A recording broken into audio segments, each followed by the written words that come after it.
It's on Netflix. It's a one-off feature-length romantic comedy called Players.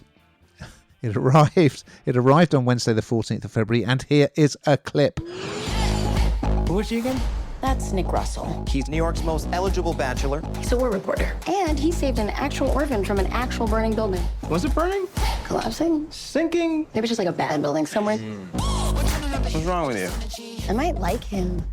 Like him? I'm 33 and I want an adult. Yeah, I thought this had my name written on it, mainly because it's got Lucifer's Tom Ellis in it. So that alone is worth watching, in my opinion. But it's just it doesn't. I'm sorry, it doesn't do it for me. I think it's just a confusing idea.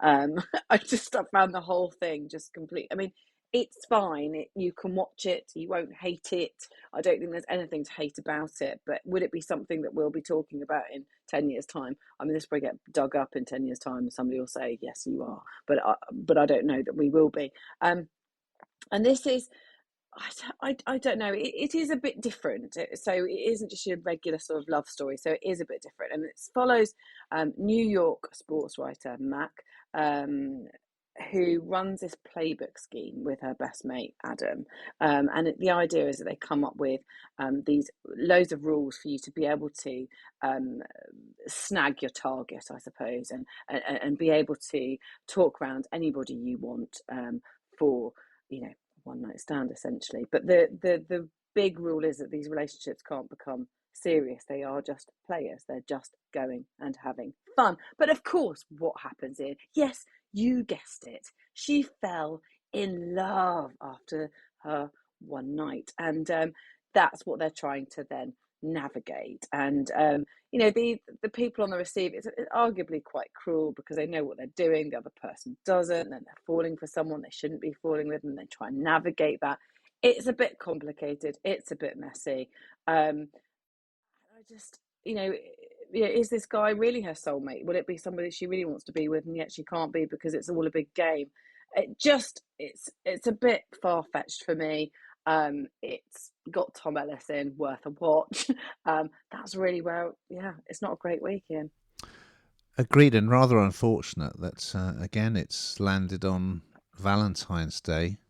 But it's not very romantic, in my opinion. So I wanted to like this because I'm a big fan of Tom Ellis. I mean, I first saw him in Miranda. He played the chef that Miranda fell for.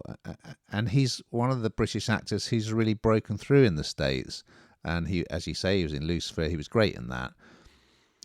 Do you remember the movie Shallow Grave? The brilliant Danny Boyle film about the Scottish flatmates who discover a big stash of cash, and they were all really annoying characters, but that worked.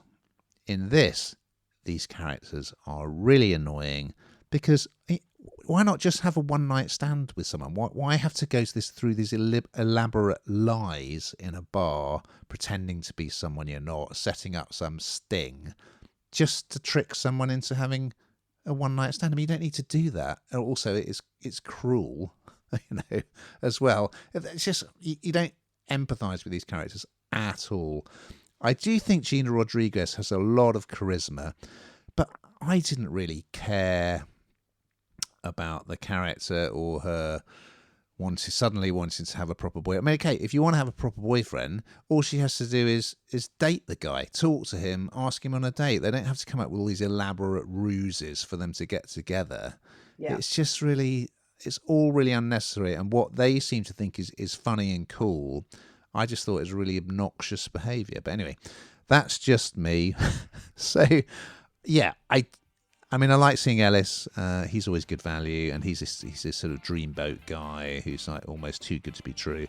So yeah, it wasn't for me, and it hasn't been a great week.